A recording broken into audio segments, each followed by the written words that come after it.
राधे राधे दोस्तों। आज हम आपको सुनाएंगे भगवान नारायण और लक्ष्मी माता की कथा। अगर आप हमारे चैनल पर नए हैं तो प्लीज़ हमारे चैनल अपनी संस्कृति को लाइक करें, सब्सक्राइब करें और शेयर करें। एक बार भगवान नारायण माता लक्ष्मी से बोले कि देखो लोगों में कितनी भक्ति बढ़ गई है, सब नारायण नारायण करते हैं। तब माता लक्ष्मी कहने लगी कि भगवान, वो आपको पाने के लिए नहीं करते, वे सब तो मुझे पाने के लिए करते हैं। मुझे पाने के लिए भक्ति बढ़ गई है। तो भगवान बोले, लोग लक्ष्मी लक्ष्मी ऐसा जाप थोड़े ही ना करते हैं। तो माता लक्ष्मी बोली, विश्वास ना हो तो परीक्षा हो जाए। ऐसे ही दोनों बहस छिड़ गई। अब दोनों जो परीक्षा लेने के लिए भगवान नारायण बोले, ठीक है परीक्षा ले लेते हैं। भगवान नारायण एक गांव में ब्राह्मण का रूप लेकर गए। एक घर का दरवाजा खटखटाया। घर के यजमान ने दरवाजा खोलकर पूछा, कहाँ के हो भैया? तो भगवान बोले, क्योंकि भगवान तो सब ब्राह्मण के भेष में थे, कि हम तुम्हारे नगर में भगवान की कथा या कीर्तन करना चाहते हैं। यजमान बोला, ठीक है महाराज, जब तक कथा होगी आप हमारे घर में रहना। गांव के कुछ लोगों को और इकट्ठा कर देता हूँ, सब तैयारी कर देंगे। अब उसने गांव के लोगों से कहा कि मेरे घर पर एक विद्वान पंडित आए हैं और भागवत कथा कीर्तन होगी। तो सब लोग इकट्ठा हो गए और सब तैयारी कर दी। पहले दिन कुछ लोग आए। अब भगवान स्वयं कथा कर रहे थे तो संगत तो बढ़ी। दूसरे और तीसरे दिन और भी लोगों की भीड़ हो गई। भगवान खुश हो गए कि देखो लोगों में कितनी भक्ति है। अब लक्ष्मी माता ने सोचा, अब देखा जाए कि क्या चल रहा है। लक्ष्मी माता ने एक बुढ़िया का रूप लिया और उसी नगर में पहुंच गई। एक बुढ़िया जो एक महिला थी, ताला बंद करके कथा सुनने जा रही थी। तभी माता उसके द्वार पर पहुंची और बोली, बेटी जरा पानी पिला दे। तो वह महिला बोली, माताजी 3:30 बजे हैं, मेरे को प्रवचन में जाना है। लक्ष्मी माता बोली, पिला दे बेटी थोड़ा सा पानी, बहुत प्यास लगी है। तो वह महिला लोटा भरकर पानी लाई और माता ने पानी पिया। और जब माता ने पानी पीकर लोटा वापस लौटाया तो लोटा सोने का हो गया। यह देखकर महिला बहुत अचंभित हो गई कि लोटा दिया था स्टील का और आप वापस लिया तो सोने का। कैसा चमत्कार किया है माता ने, बड़ी चमत्कारिक माता है। अब तो वो महिला हाथ जोड़ कर कहने लगी, माता जी आपको भूख भी लगी होगी, खाना भी खा लीजिए।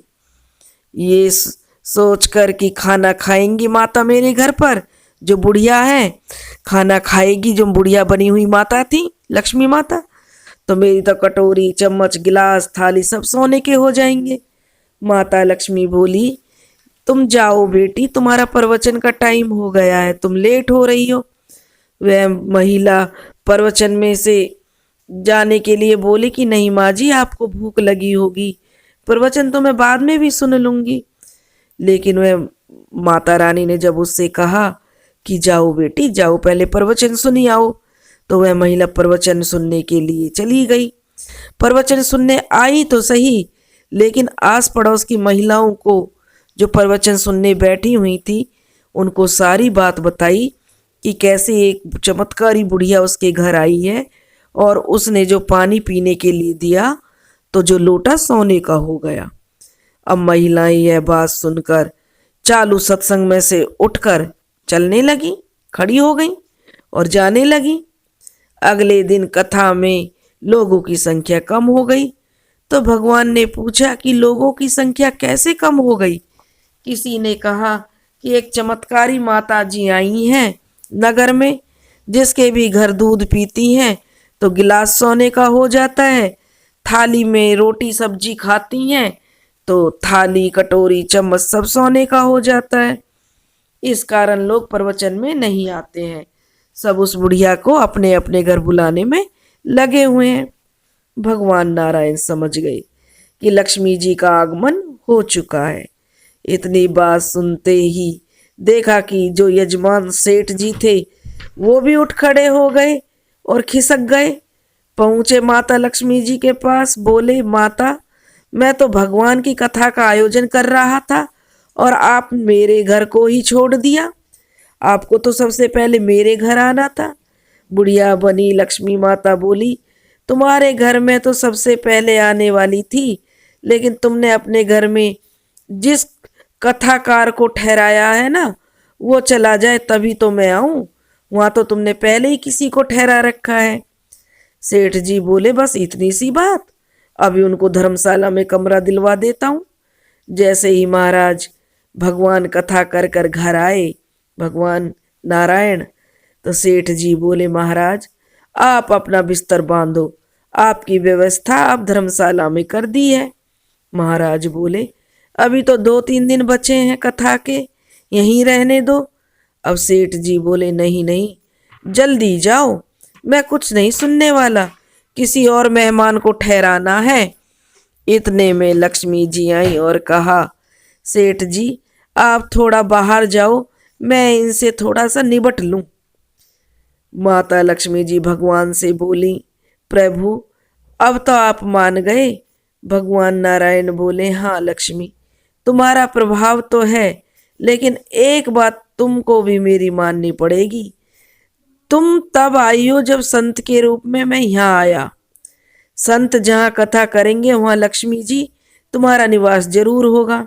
यह कहकर नारायण भगवान वहाँ से बैकुंठ के लिए विदाई ली और वहाँ से चले जाने लगे। चले गए मतलब। प्रभु के जाने के बाद अगले दिन सेठ के घर सभी गांव वालों की भीड़ हो गई।